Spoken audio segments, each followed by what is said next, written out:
I made this dance shirt for my daughter using the black smart glitter vinyl iron on and the new everyday mint vinyl iron on by Cricut. I send it to the machine. The smart weeds so easily, so nicely. It just comes right off. And here's the new one, the mint everyday iron on by Cricut, and it's so pretty.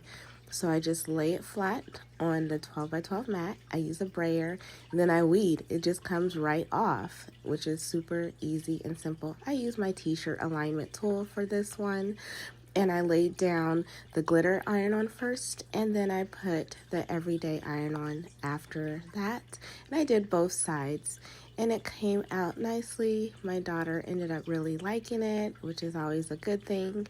And here's the front and back. Now she can sport and rock her new dance shirt.